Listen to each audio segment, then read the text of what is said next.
যে বাংলাদেশও নাকি যুদ্ধ প্রস্তুতি নিচ্ছে বলে খবর আসছে। মোহাম্মদ ইউনূস একটা তার বক্তব্য সাম্প্রতিক সময় ভাইরাল হয়েছে। তিনি বলছেন, তার মন্তব্য ঘিরে জোর জল্পনা হয়েছে, তিনি বলছেন যে যুদ্ধ প্রস্তুতি অনেক সময় যুদ্ধের দিকে নিয়ে যায়, পরিস্থিতি অনেক সময় যুদ্ধের দিকে নিয়ে যায়। এই মুহূর্তের ব্রেকিং নিউজ দিচ্ছি আমি। ইউনূস বলছেন ভারত পাকিস্তান যুদ্ধ হয় হয় অবস্থা হয়ে গিয়েছে বলছেন মোহাম্মদ ইউনূস বলছে, এবং সেখানে প্রস্তুতি না নিয়ে থাকা অসম্ভব, তাই আমরা আমাদের মতো করে প্রস্তুতি নিয়ে রাখছি। এই মন্তব্য হচ্ছে অন্তর্বর্তী সরকারের প্রধান উপদেষ্টা মোহাম্মদ ইউনূসের, যে ভারত পাকিস্তানের যুদ্ধ হয় হয় অবস্থা, তাই আমরা প্রস্তুতি নিয়ে রাখছি। মানেটা বুঝতে পারলাম না। সালাউদ্দিন শোয়েব চৌধুরী রয়েছেন, আপনি এই নিয়ে টুইটও করেছেন, আমরা জানি, এই খবর আমাদের কাছেও আসছে। যুদ্ধ হয় হয় ভারত পাকিস্তানে, আমাদেরকে যুদ্ধ প্রস্তুতি নিয়ে রাখতে, মানেটা ঠিক বুঝলাম না। মানে বাংলাদেশ কিসের যুদ্ধের প্রস্তুতি নেবে? আর প্রস্তুতি নিলেই বা কার সঙ্গে যুদ্ধ করবে?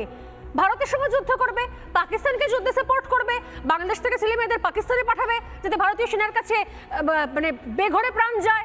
কিসের প্রস্তুতি মোহাম্মদ ইউনূসের? ক্লিয়ার হলো না ঠিক মোহাম্মদ ইউনূসের এই বক্তব্য। সালাউদ্দিন শোয়েব চৌধুরী। অনেক অনেক ধন্যবাদ সোনালীজি। দেখুন, সন্ত্রাসী দেশ পাকিস্তান, জানোয়ারের দেশ পাকিস্তান, আর এই জানোয়ারের দেশের কোলের কুকুর ইউনূস। ইউনূস তো জানে না যে বাংলাদেশকে সে কত বড় এক বিপদের দিকে ঠেলে দিচ্ছে। তার পিতৃদেশ পাকিস্তান ধ্বংস হয়ে যাচ্ছে। আমি বিমল শঙ্কর বাবুর সাথে একমত, পাকিস্তান এখন মরণ কামড় দিচ্ছে। কেন? একটু আপনার কাছে অনুমতি নিয়ে বলবো। দেখুন, ভারতের যে যুদ্ধ বিমান Su-30 MKI, এটাকে মোকাবেলা করার ক্ষমতাই পাকিস্তানের বিমান বাহিনীর কোনো বিমানের নেই। একটা বিমানের Su-30 MKI, এরকম আরো অনেক ধরনের বিমান ভারতীয় বিমান বাহিনীর আছে।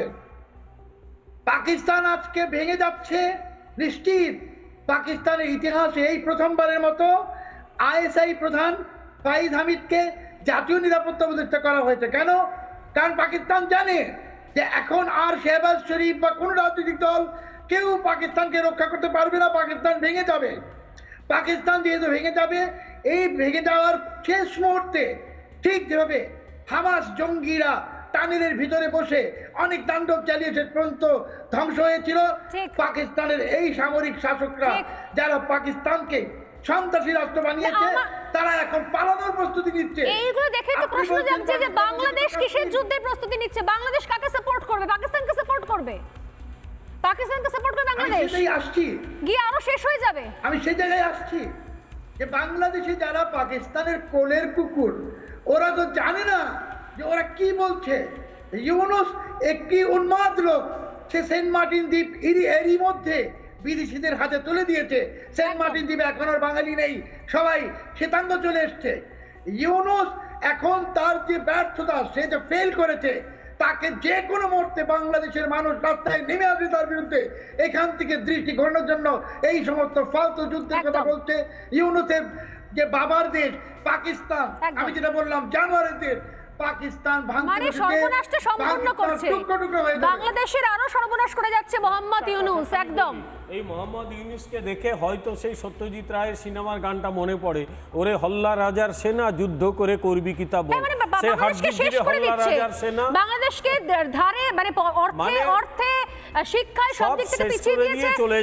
এবার যুদ্ধ জিগির করে বাংলাদেশের তরুণ প্রজন্মটাকে নষ্ট করে দেবে। কিছু জেহাদিকে পাকিস্তানে পাঠানোর পরিকল্পনা করছে। সময় একদম শেষ। আমি শেষ করার আগে কিছুক্ষণ আগে বলেছিলাম, স্বর্ণালী সরকার আপনাদের প্রথম বলেছিল স্থানীয়দের কালেকশন আছে আছে আছে। আর এই মুহূর্তে এক্সক্লুসিভ ছবি দেখিয়ে শেষ করছি আজকে সোজাসুজি স্বর্ণালী। প্রত্যেকের বাড়ি বাড়ি এই মুহূর্তে তল্লাশি চালানো হচ্ছে, যারা যারা এই ঘটনার সঙ্গে যুক্ত, যারা যারা পিওকে থেকে আসা সন্ত্রাসীদের সাহায্য করেছে।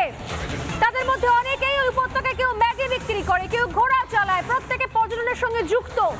তাদের কাজ হচ্ছে টুরিস্ট কোথায় বেশি আসছে, কোন জায়গাতে পাহাড় একটু কম রয়েছে, কোন জায়গায় ফোর্স একটু কম রয়েছে, কোন জায়গায় নেটওয়ার্ক একটু কম ধরা যায়, ঠিক সেই জায়গাগুলোকে আইডেন্টিফাই করা।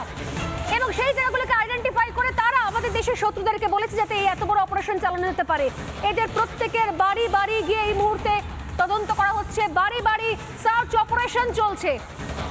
এই ভারতে, এই কাশ্মীরে এইভাবে সন্ত্রাসীদের সাহায্য করে তারা নিজেও পার পাবে না।